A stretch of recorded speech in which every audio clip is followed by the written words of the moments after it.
Nobody sees it except me. Okay. So that's how you're And going to do it? yeah, and whoever gets the link, which would be just Doug, really. Okay. Okay. Nobody sees it except me. Okay. Why is Okay. our voices kind of there? That's better now. Um, because when you start YouTube, YouTube has a delayed response. Oh, gotcha. So I have to. They have to do this every Sunday. They have to mute the YouTube feed, or Okay. else we get an echo. Can you see me, or just the top of I my can head? totally see it, but it's funny, like you're not like at your laptop, so like Right. I'm sitting you here. know. So good. Well, how was your trip before we start that? Just real quick. Okay, Doug, and everyone who watches this, it was Oh, good. yeah. Yeah, you had a good trip. It was Okay. good. Okay. Thanks. Yeah. Good. Well, so we're going to start with Habakkuk tonight, and we found out that Habakkuk is pronounced many different ways by different. Okay. Some are Habakkuk, some are Habakkuk, some are Habakkuk. I don't. It's all different ways. Um, if you want to, a good resource that I shared this morning is on Okay. BibleGateway.org. If you just type in the Habakkuk or anything in there, any scripture reading, there's a little like a speaker icon, and a guy will read you the chapter, which is nice if you're like driving or something, or you're emptying the dishwasher. You can hear the Bible, and it's the whole. I think he's read the whole Bible, so and he's got a nice voice. And it also helps you with those words that you're not sure of. Well, it tells us how he pronounces How them. can It's you not pronounce? necessarily the right way. It's just how he pronounces them. Right. Yeah. And as I said this morning, it's not really a deal breaker if we say it wrong, because he's not going to get upset. Right. Right. That we know of. Maybe in the afterlife we'll find out something different.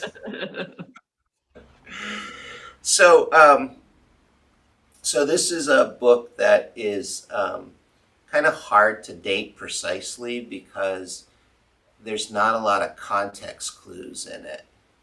Often in scripture, there's different clues about who was the reigning king or what was going on historically, and you can say, oh, it was written around this time.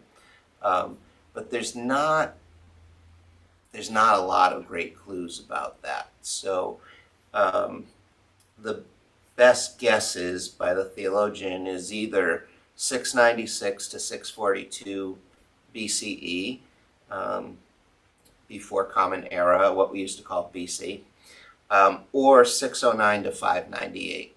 So there's like a gap, 642 to 609, that it probably wasn't in that time, mostly because there wasn't anything that horrific happening to the Judah. And some of you might remember that Judah is in Israel. If you think of Israel, kind of an oval that goes like this, down in the southern part of the country that we call Israel, would have been Judah. So the southern kingdom was Judah, and that's where this prophet is speaking. And Habakkuk, his name means either to embrace, or it's the name of a common houseplant. So, so you can choose whatever you want to do with that. Sometimes names have meaning, sometimes not so much. So hard to know in this case. And it only appears, but Habakkuk only appears in this book, which is one of the smaller books of the Bible. It's only 3 chapters long. It's why he's known as a minor prophet, not because he had little ideas, but because he didn't go on and on about his ideas. He kept it brief. Unlike like Isaiah or Ezekiel or Jeremiah, who wrote long books, who had lots and lots of things to say. Habakkuk's pretty concise in his thoughts. And in fact, in the New Testament, the stuff after Jesus was born, there's only 3 references to Habakkuk. And I don't think they're by name necessarily. One is in Romans chapter 1, verse 17. The other one is in Galatians chapter 3, verse 11. And the third one is Hebrews chapter 10, verse 38. And all of those are about faith not being about what we do, but about who we believe in. So righteousness is, we're made righteous before God by our faith in God. So that's what Habakkuk believed was, and you'll see that theme running through his book, that he felt that it was our belief that established and solidified the relationship with God, not what we did with that faith so much. Okay. I mean, we could do good things with it, but we didn't get any extra points. God already loved us because of our faith in God. Okay? Mm-hmm. Okay. So, do you have a Bible with you, Robin? Yeah, I do. Excellent. Okay, because we'll be reading through that. So, the text starts. Do you have any questions to start besides that? No, just I basically am, a newbie here on the A newbie, right? Well, prophet. I don't remember ever reading Habakkuk in my 35 years of ministry before now. Probably as you flip through, it's such a small book, you flip right past it. Well, I have one question for you. What made you think to do this as a Bible study? That's a great question. I was trying to think, every fall we do a Bible study, and in the spring we've been doing a book study since I've been here. And so I was trying to think of a book of the Bible that we haven't gone over really, that we hadn't looked at, and probably in your history as a member of this church had not looked at. And so I looked up least popular books of the Bible. Okay. And this was in the top 5 least popular. And I thought, I like the name Habakkuk. And when I read what he was about, I was like, yeah, this would be a good book to look at. So that's why, least popular. Yeah. And maybe he's least popular because he gets flipped over when people are going through the Bible because he's so short. It's only 3 pages. I mean, you could totally skip it. Yeah. Yeah, I used that Bible Gateway app yesterday to listen to the first chapter while I was getting ready, and it's only 2.5 minutes long. Yeah. Right. So it's pretty short. Short. But it begins with the prophecy that Habakkuk the prophet received. Or what does yours say? How does it? Well, would you like me to read it? I mean, why don't you read like the first 3 verses? Okay. The oracle of God, which Habakkuk the prophet saw. O Lord, how long shall I cry for help, and thou wilt not hear? O cry to thee violence, and thou wilt not save. Why dost thou make me see wrongs and look upon trouble? Destruction and violence are before me. Strife and contention arise. Maybe you should read yours because I'm sure mine is quite different. It's mine. I got this. It's Holy Bible Concordance. Yep. It's from when I was confirmed here at BCC. Oh, yeah. So, okay, so I'll read a little bit more modern language version of it. Yes. And it says, the prophecy that Habakkuk the prophet received. How long, Lord, must I call for help, but you do not listen, or cry out to you violence, but you do not save? Why do you make me look at injustice? Why do you tolerate wrongdoing? Destruction and violence are before me. There is strife and conflict abounds. Okay, I like yours. I can see as the book progresses, it I might find mine not really hard to understand. I mean, it'd be hard to understand, I think. Yeah, it might have I, a little yeah. different slant to it, but actually that might, give us some new insights too. Okay. Those words, different translations. One of the things I learned when I was starting to be a minister is um, if you line up like 3 or 4 different translations of the Bible, you pick a section to read and you're trying to figure it out. If you read 3 or 4 different translations, you get a pretty strong sense of what's going on in the text. And Right. and the actual words are lost to time. We don't know what the actual words are. But you can get a very good sense of the spirit of the text by lining up three or more texts next to each other. Mhm. So sometimes if I get stuck, that's what I do. So it's helpful. Okay. It's helpful. So the book starts with Habakkuk basically proclaiming his authority as a prophet. He's saying, this is the prophecy that I am making, or the oracle in your version. Oracle is like a prophecy. It's a gift, a vision given to Habakkuk that he is going to speak and share with the people of Judah. Okay, but he's doing it as a prophet, which means he's somebody who's respected, or to be respected, a person to be respected, a person who has a tight connection with God, a person who's been known to speak God's words of truth to the people, even difficult words of truth to the people.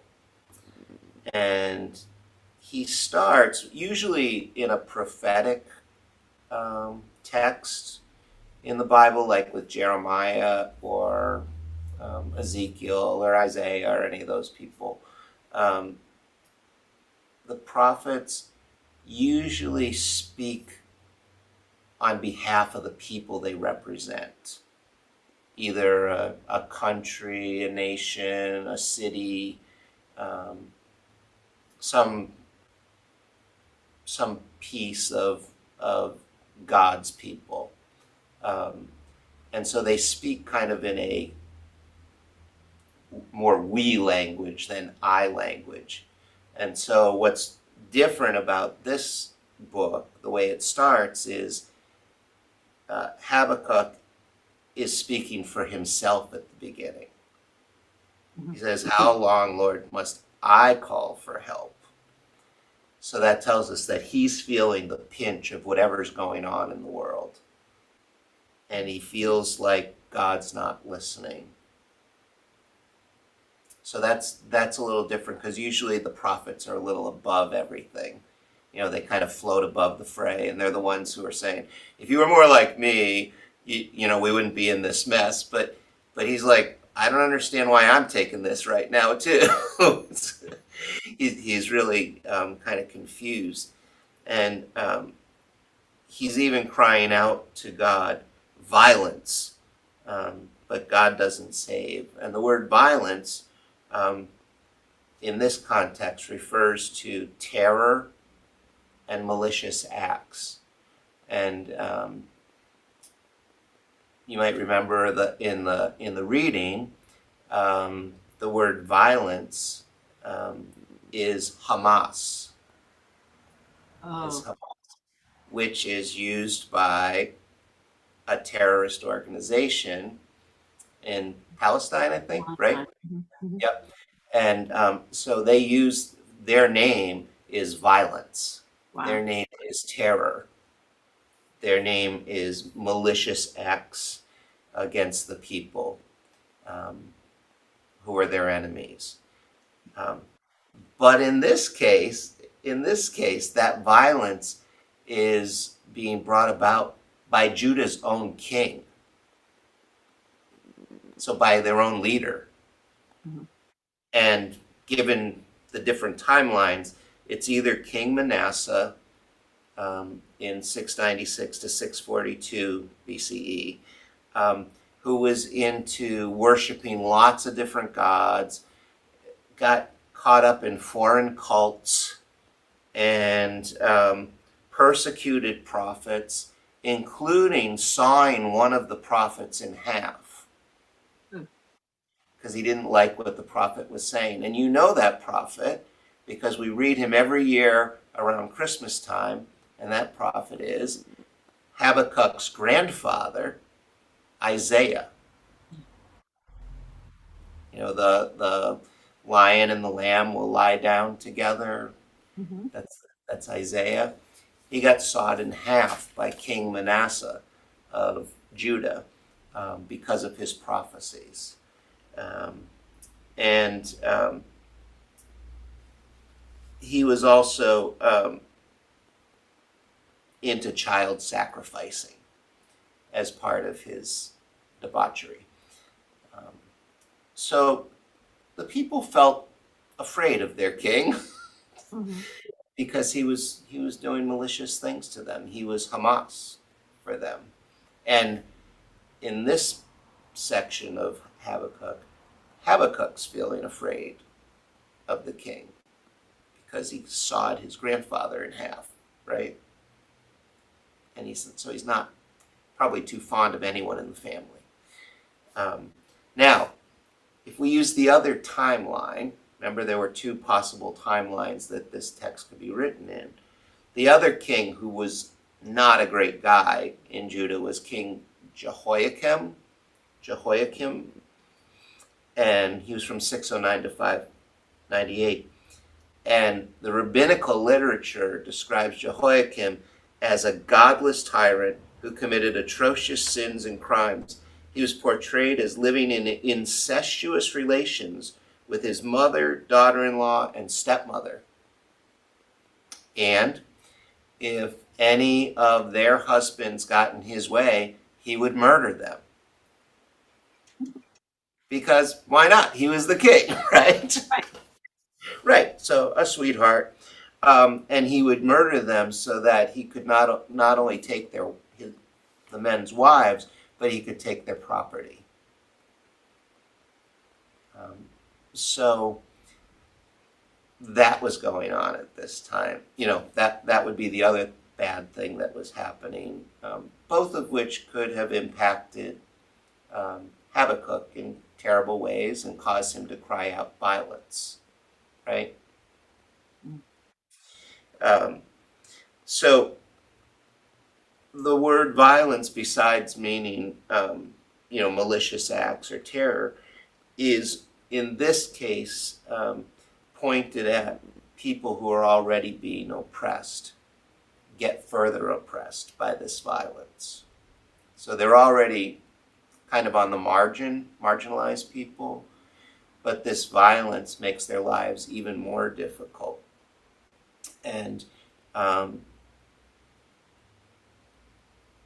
not only the king is making it difficult for them, but the judicial system at the time is making it difficult for them because there are corrupt judges in Judah.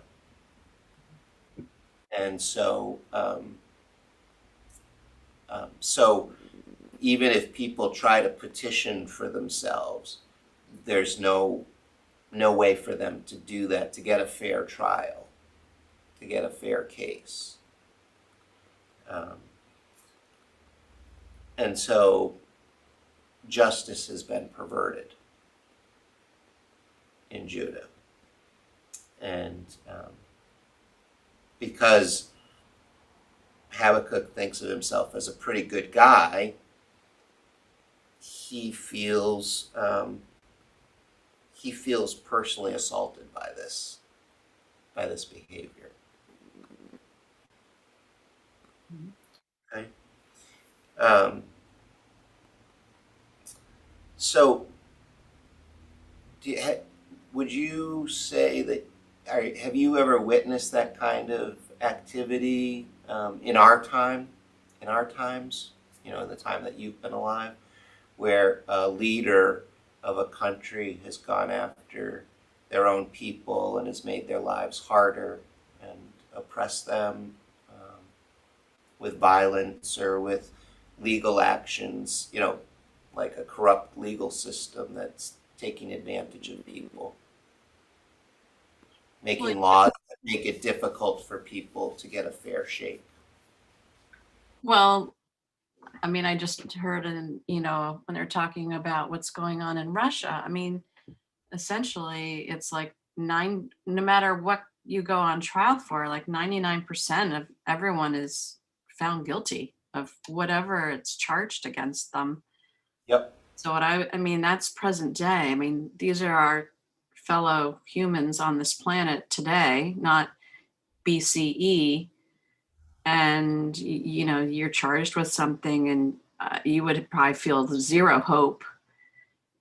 And, like no hope, no future or anything. Just, oh, well, my life's done, depending on, the length of your sentence. Right. And then, Kind of yeah. you to live in fear. Because Fear. Yeah. And they use then fear for trying to suppress any kind of speaking out. I mean, whether it's demonstrations or just standing on a street corner in silence. I mean, then you haven't even said a word and then they just yank you. That would really suppress people's ability to try and change the system or call attention to it.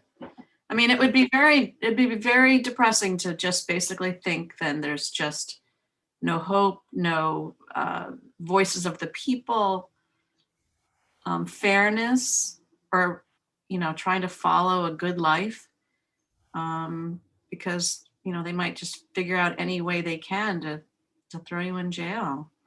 Yep. Yeah. And so you can see why maybe the people in Russia in that situation would cry out, how long? Well, you let this go on, God. How long are you going to let this happen to me? And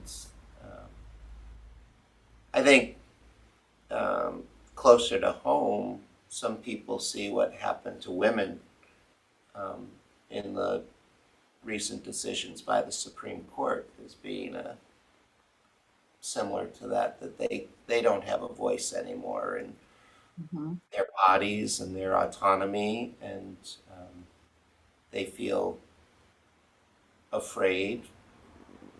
Right. And then also then it highlights lives are in jeopardy. Yeah. And then it's just a matter of roll of the die of where you reside. Right. And feeling very well, just how can that be? If I was just, but not everyone says, well, why don't you just move? Well, no, it's not that easy. It's not that easy. There are so many circumstances of why people are where they are and why their situation will, not allow them to pick up and move to New York or whatever. Yep. So, but this is our own country. Yes. Right. And our circumstances could change in November depending on who's elected, and Right. there's no guarantees. No, there's no guarantees, and we've started to see the taste of that. Yeah. Yep. So in verse 3, Habakkuk says, why do you make me look at injustice, and why do you tolerate wrongdoing? And the word why is really his cry of just being confused, and it speaks to how he sees God, because he thinks, well, what do you think? What role does he see God having in this mess? Well, almost like you're doing this on purpose, or you're, well, if this is happening, of course you could change it and you can end it. And I think that, yeah, a lot of people will say that. I mean, there's, bad things, the phrase bad things happen to good people. And we all think that, someone dies too young or a horrible death or something happens to them. It's like, God, like, why did you let that happen? Or Right. don't you see what's going on? Yep. But you see the pain people are going through, and yeah. But isn't that interesting? I mean, this is a human reaction, and it doesn't matter what century it's taking place. I'm sure everyone, no matter who your God is or was, just the crying out, "Oh Lord, why?" Yep. Why? Why is this happening to me? Um, he goes on to say, destruction and violence are before me, there's strife and conflict. Therefore the law is paralyzed and justice never prevails. The wicked hem in the righteous so that justice is perverted. How would you interpret that? What is that? The So wicked. the wicked hem in the righteous. They trap the righteous. Okay. So that justice is perverted. So I remember going to court with women who'd been brutally abused by their partners, and our laws are old enough that they don't really our laws don't understand that kind of behavior and why it's wrong for a woman to endure that. And the men who would perpetuate the violence would use those archaic laws to turn the tables and make the woman look like the perpetrator and them the victims. And so the wicked would hem in with these unjust laws, these women, and trap them in horrible situations. And sometimes they would have to pay legal fees. Sometimes they'd go to jail. Sometimes they'd lose their children. And they were really the victims, not only of the man who was beating them, but then of the system that was not just. It was legal, but it wasn't just. That was really difficult to see and to sit through, and to try to sit with a woman and say, we'll figure something out. There's God will be here. And God was very quiet usually in those courtrooms. Mm-hmm. I did not see very much justice for the women who I was sitting with in court. So that would be an example that I would. Does that make sense? Yeah, and also too, maybe sometimes it happens that the wicked or the oppressors have more power for whatever reason it might be, whether they're just greater in number or they're in cahoots with someone, or Yep. It's possible. Yeah, I can see that. And I'm sure we can think of many examples, but Yep. And in because this is about Habbukuk, right? In this section, it implies that the righteous, even prophetic speech, is being hemmed in. He's not free to speak the truth that he's given because of the fear that he has and because of the laws that are written and the way the justice system is set up in his time. He's been cut off from prophesying, for speaking the truth. And so in the absence of justice and the law being rendered ineffectual, the people of Judah can't hear truth, right? They don't get to hear God's truth because he's even being cut off from speaking that truth. Mm-hmm. And, prophets speak truths that lift the people, and prophets speak truth that make the people feel badly about themselves, or, what they've done. But it's truth, whatever it is. And I know that, in my time, 35 years of ministry, there's been times when I've had to speak prophetic truth. Um, and sometimes it's been cheerleading prophecy, and sometimes it's been, guys, we really messed up here. We need to do something differently. This isn't what God wants us to be doing. And, um,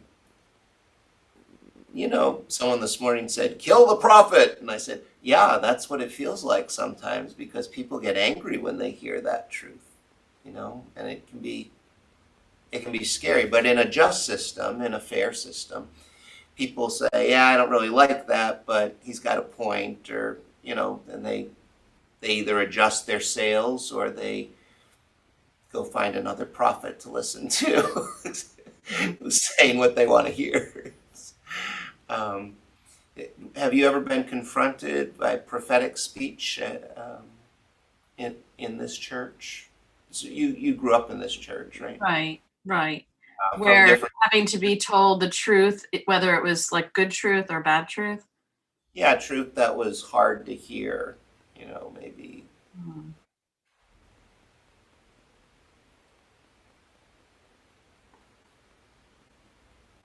Right now, I can't think of anything. Yeah. Well, stay tuned. You'll get that opportunity. Well, if you want to try and, you don't have to say which church or super detail, but like what would be something that you had to say to your congregation, or maybe a smaller group? Could you give an example of hard truth? Or, Sure, I had to tell a group that many of its members used very racist language um, in common conversations, and they used it even when called out and said, that's not really the best way to describe it. They would laugh and they would continue.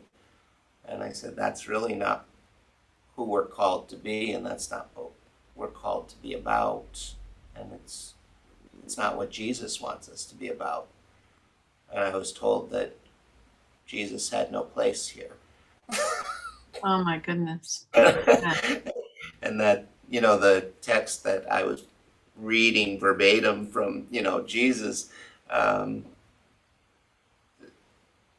it was wrong. And I said, well, I'm just reading you what's there. I'm just telling you, what's in the Bible. And I don't care what's in the Bible. That's wrong. And we can say whatever we want to say. And I said, well, you can, but it's not sacred words that you're speaking. It's not holy words. And that's really what we as church folks should be about. Right. Um, They that didn't, was not yeah. well received. Well, because they're being called out. Yeah. You're holding a mirror to them. Yeah. Now, a more gentle form of prophecy was when I talked about Martha's dad dying and describing what a gentle, beautiful time that was. Us singing campfire songs around him, and, funny stories with him, and even as he drifted in and out of being awake and asleep and heading towards death. And what a beautiful time that was, and how different that was from, it was at a time when a group of police officers had all been shot. They were ambushed. I think it was down in Texas, maybe. I don't remember where it was exactly. Oh, right. I think it was like during a parade or something. Yeah, I mean. No, they were called. They were called to a thing that was supposed to be an emergency, and when they got there, it was just an ambush. It was like a goodness. And then that same week, a black church was shot up, and a bunch of black people were killed. And so I said, I really believe that those folks didn't get that beautiful goodbye with their loved ones, the family and friends, and police lives matter, and we should do better by them, and black lives matter, and we should do better by them. We need to find ways to lower the violence in our community, so that everyone, when it comes time for them to head on to the next chapter, has that kumbaya thing that Martha's dad's getting right now. That every family gets that gentle goodbye, the peaceful healing passing time. And I thought of that as a prophetic, but in a more gentle way. It also was received very poorly. Mhm. But I meant it. I thought of it as a very gentle way of saying, guys, we got to get it together. We can't go shooting each other up. Right. Yeah. So, um, so where do we see violence today? Where do we see that kind of violence happening? And who is it that's crying out? I mean, I don't want to like generalize, but I mean, violence happens no matter how much we try and make it safe in our lives, and it can happen at a grocery store in Buffalo, Yeah. but it also can be just two people confronting each other, and that's their way of solving, a situation. I mean, it's something that people can be really cruel. Yeah. Yeah. Yeah.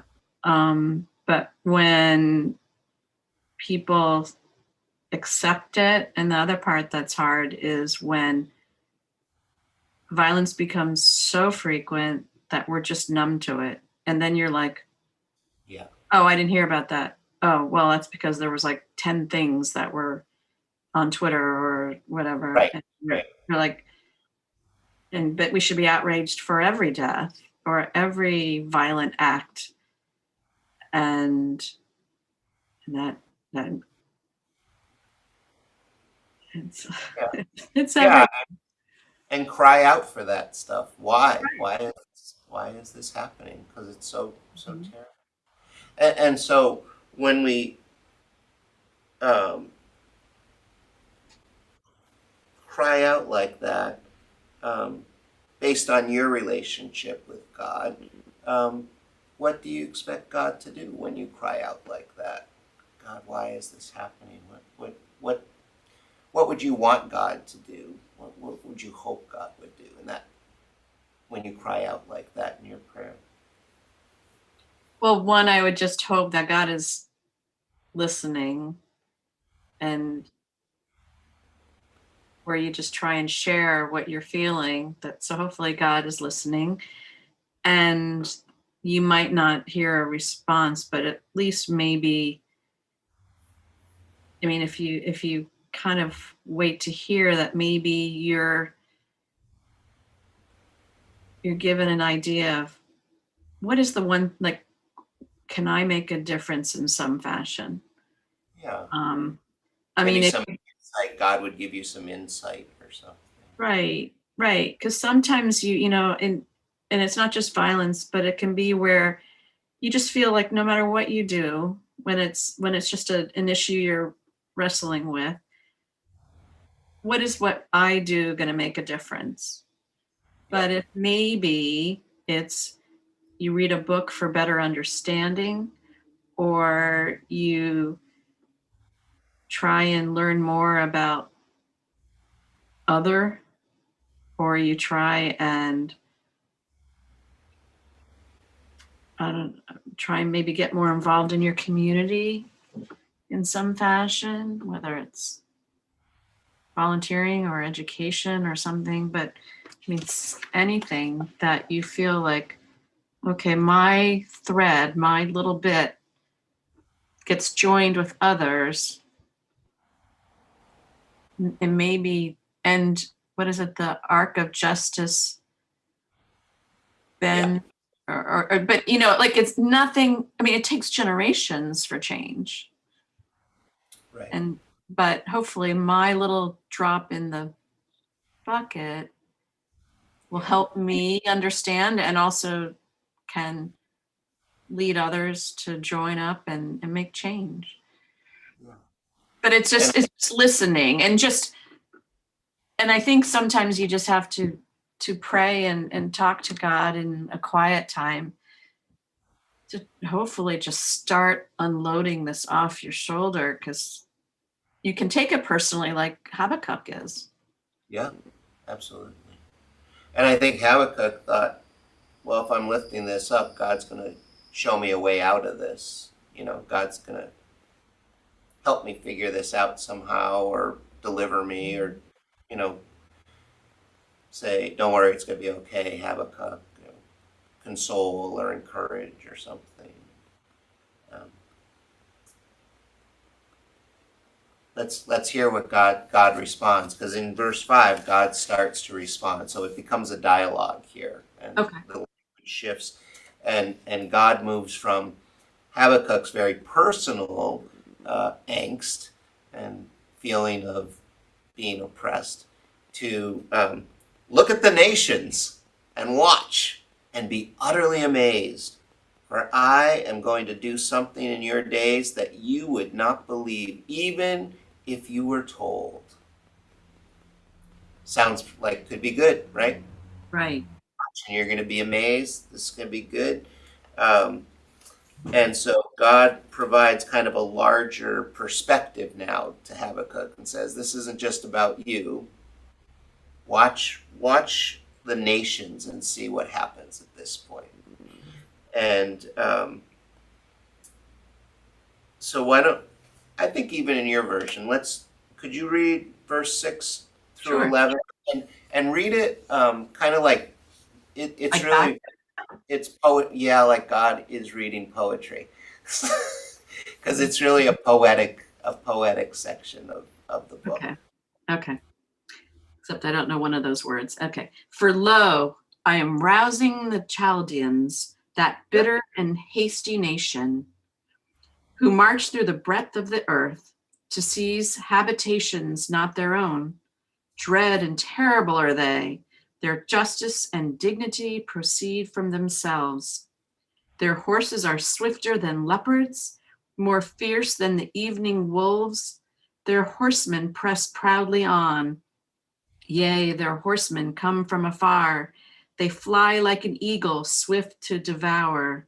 They all come for violence. Terror of them goes before them. They gather captives like sand. At kings they scoff, and of rulers they make sport.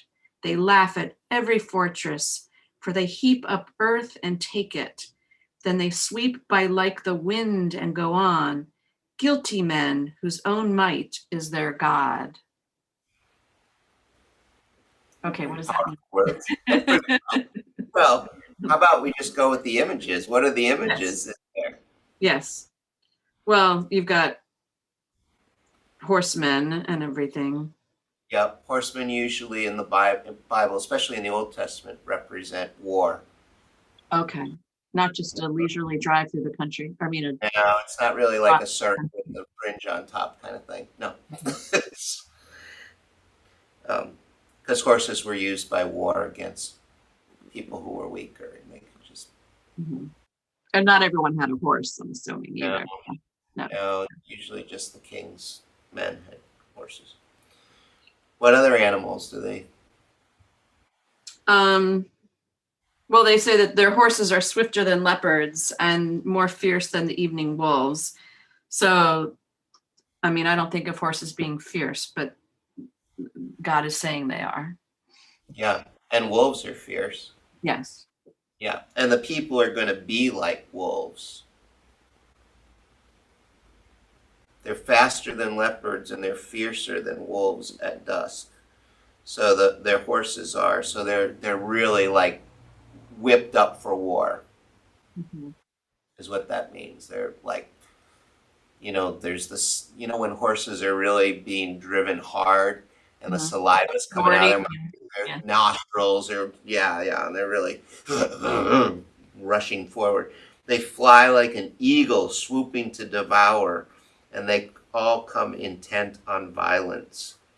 They advance like a desert wind and gather prisoners like sand. It's pretty. Think of a big windstorm and the sand getting whipped up and just gathering people like so much sand, being caught up in that. That's how powerful this these Chaldeans, who are also referred to as Babylonians, Okay. the people of Babylon, and so they're really used to refer to acts of reckless abandon in taking whatever they want. They will just use brute strength. They will come in. They'll make their own laws. Doesn't matter. And kind of ironically, and maybe in Habakkuk's mind when he hears God saying this, this is what the people of Judah did to the people of Canaan. They came in like eagles and like a windstorm and on horses, and they wiped out the Canaanites and took their land for themselves. And they set up their own shop and said, we're in charge now, and oppressed the people of Canaan to establish themselves as the kingdom of Judah, the southern kingdom. And so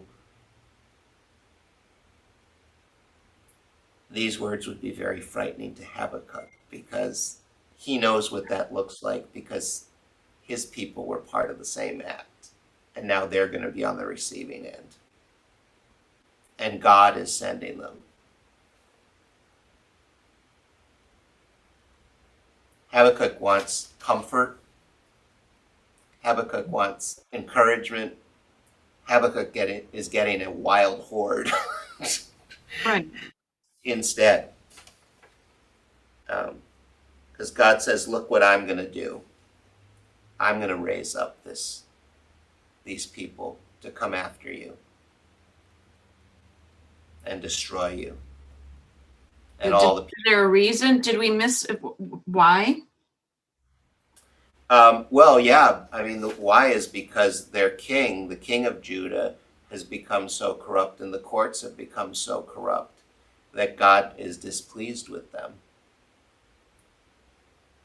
And so, in Habakkuk's mind, in his prophecy, he sees God taking action to punish them for their bad behavior.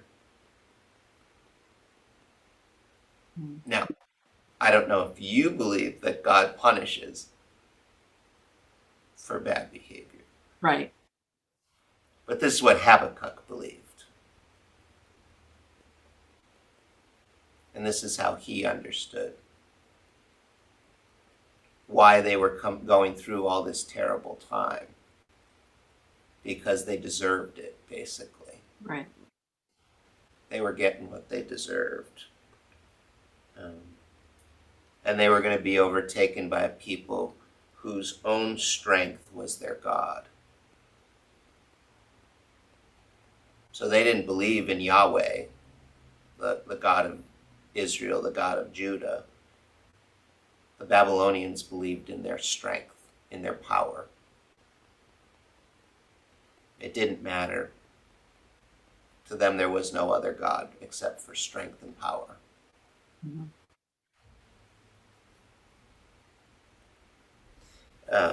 So God describes the Babylonians as a power-hungry people, and they're going to make their own rules to achieve their ends, the ends that they desire. And have you seen this kind of behavior among nations?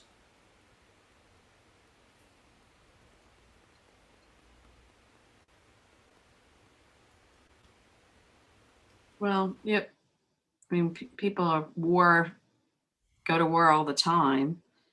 Yeah. I mean, we think of, well, any of the world wars, or Yep. how about Rwanda? Yeah. where the Terrible. people just subjugate the other people and just, Right. Like, and it's all just because of ethnicity yeah. with Rwanda. This morning they brought up what's happening with Russia and Ukraine. Okay, right. Russia coming in and just really just wants power, wants to take over the joint, and And hitting that, civilian targets, which is against all protocol. Right. right, targeting civilians. Target. Right. Right. Targeting civilians, yeah. In some ways, January 6th was a smaller version of that. A group of people who just wanted power and kind of came in above the laws and didn't care. They just thought their power would be enough to take things over. Mm-hmm. You know. So if you were Habakkuk, how would you respond to God if this was the answer to your prayer? Why am I suffering, God? And this was the answer. God, this isn't cool. Come on, God, you can do better than this. Let's try again. Wrong answer. Yeah. Or basically like, what can I do? I mean, then if you feel like God is not on your side, Yeah. then what? Yeah, what do you do? Mm-hmm. Yeah, that would feel pretty hopeless. Well, quick question, just so I make, because otherwise I'm kind of a little confused. Is God saying I'm making this happen, or I have no control, but this is going to happen? Is this being dictated by God, these Babylonians / Chaldeans, or God is basically saying, hey, this is going to happen. I can't do anything about it. Right. God says, "For I am going to do something in your days that you would not believe, even if you were told." Oh, so he's basic. He really the puppet. I am raising up the Babylonians. Okay, so he's causing it. Yeah. Okay. Yeah. Then even more unsettling on Habakkuk's in his mind. Yeah. It'd be unsettling in my mind. Yeah. If God said, "Oh no, things are going to get much worse before they get better." Right. I mean, at this point, there's not even a better. There's just bad stuff happening. Bad. Next in your week. Lifetime. Yeah. Yeah. Things are going to be terrible, and you're going to get overrun.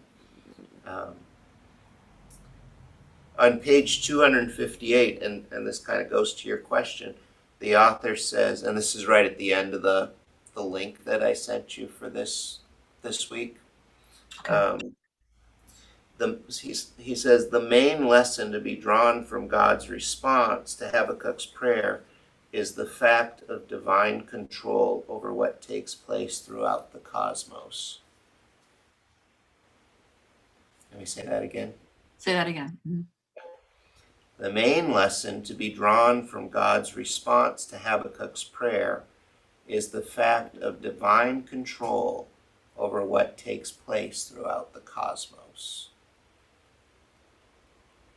So the author believes that the takeaway here is that God is in control over whatever happens in the cosmos, the good stuff as well as the bad stuff. Mm-hmm. And I asked the group this morning, do you believe that God has divine control over the cosmos? And does God exert divine control over the cosmos? That is the question. Yeah. And there's no definitive answer to that, because we're not God, so we can just guess. Right, because then you're like, well, is God responsible for all the great things? And well, if that's the case, does that mean God is also responsible for the bad things. Right. Yeah, I think that's the question. And this author would say yes. Yes. Mhm. Yes.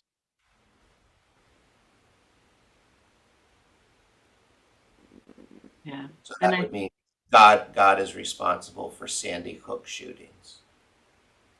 right. And God's responsible for a beautiful night sky. Yeah. Yeah. The warm fuzzy. But then also too, you think, well, like for when we think of anything that's tragic or bad, again, like why then, if God's in charge or responsible, why does God let that happen? Mhm. And that's the eternal question. Yeah. Yeah. If you believe that God controls all that stuff, Right. um, then that kind of puts you in the corner, in a tight little corner of, well, then why is God doing that? Mhm. How is a God of love going to do that? And mercy and yeah, all that. Yeah, because there's not a lot of mercy described in this poem of destruction. Mm-mm. This section that we just read, there's not a lot of mercy. It's like, did you see the movie Mulan? Remember that Disney movie? No, Oh, it's the good. Mongol, yeah, the Mongol hordes, Genghis Khan character just comes in like locusts to come in and wipe out the people. And there is no mercy. And he says no mercy. Just Right. he wants the power of the emperor, and so he'll just kill anyone who gets in his way to get it. Mhm. Um,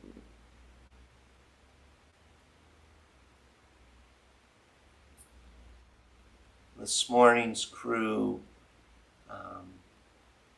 thought that God gave us free will, so that they said God could have complete control, but God gives us free will to make decisions on our own.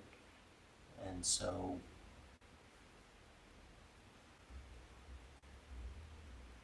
God doesn't do everything that happens. Mhm. We do some things too. We make choices, for better Right. or worse. Humans have brains, and we Yeah, can decide whether or not we're going to drive 100 miles an hour recklessly, into a or brick. we can follow all the rules of the road and drive responsibly. Yep. So, We you can know, decide if we want to participate in recycling and trying to conserve energy, or if we're going to just let the planet burn. mhm, Yeah. mhm. Yeah.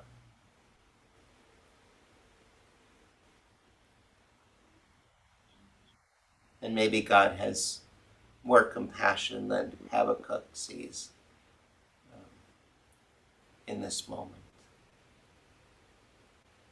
Yeah, this is a really crummy time, but God can be compassionate. Absolutely. Yeah, yeah. Yeah, and I said, does God give us tools to do the work of righting wrongs? And is that control or encouragement or something else? If God gives us the tools, is that God's way of encouraging us, or God's way of controlling us? I don't, Oh, or maybe something else. I don't know. Like yeah. I mean, our brains and our compassion and our mhm. you know caring for each other. Maybe that those are tools that we're given that we don't always wield very effectively. Right, because that's just also part of just being a human, Yeah, right? You can do amazing things and kind things, but there's, you know, terrible things we can do. And like, who's really making those choices? Are you free will, or has God God gave us these tools and just a lifetime of deciding how we're going to use them. Yeah. I think I lean towards that camp. Mm-hmm. God's Well, given. yeah, And right. some tools we're still figuring out how to use, like science. Mm-hmm. We've been able to do a lot with science, a lot of good, but some bad. And, Like there's, nuclear bombs. yeah, Yeah, yeah, right. I mean, think about science and just the amazing things that humans have been able to conquer or alleviate right, suffering, but we can yep, also create suffering. right. And maybe that's when we lean on the God of power, the little g God of power, a desire for power, a desire for control, a desire to play God, really, like the Babylonians were doing. Mhm. It's kind of like God says, well, if that's what you want, to be so in control, let me show you what real control looks like. Right. You want that God? I'll give you that God in spades. You're going to get that God come rushing right in on you. Mm-hmm. So I don't Somebody, think right now Habakkuk is very happy. no, someone said it was tough love. Oh, yeah. Really tough love. Mm-hmm. Yeah, Habakkuk's Be started. careful what you wish for, right? Yeah. So that's as far as tonight's lesson takes us. Okay. So we only went through verse 11. Just through verse 11 for Okay. tonight. Yep. Okay. And then we go up to chapter 2 in the book. Up to in Habakkuk, we go from verse 11 to chapter 2. I think it's verse 5. Okay. It'll say in the link that I sent out. Each link is one chapter in this book, or one Can set you of chapters. hold up the book so I can just see where you got it? Because I saw that you copied it. What does it say? Can you read it? I'm sorry. Jonah. Jonah, Micah, Nahum, Habakkuk, Nephaniah, God's Just Demands by John L. McKay. Okay. And it's available. But, it's all those prophets. So I just copied out the section about Habakkuk for you because I thought you didn't need to buy the whole book. Just don't tell the publisher. Don't tell YouTube because we're buying terms of service. That's right. Right. We'll deny. All the one person who will see this besides us. Mhm. Deniability. Oh no, we bought them for everybody. That's right. We made it available. So next time read up to Chapter 2, verse 5. Yep, and in this book, just click the link. I think it takes you up to page 277 in this book. So Okay.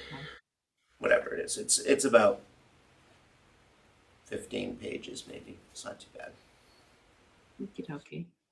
Okay, so we've gone from the singular woes of a troubled prophet to national calamity Right. in these short 11 verses. Mm-hmm. And it's very descriptive too. Very descriptive. It moves right along. Yeah.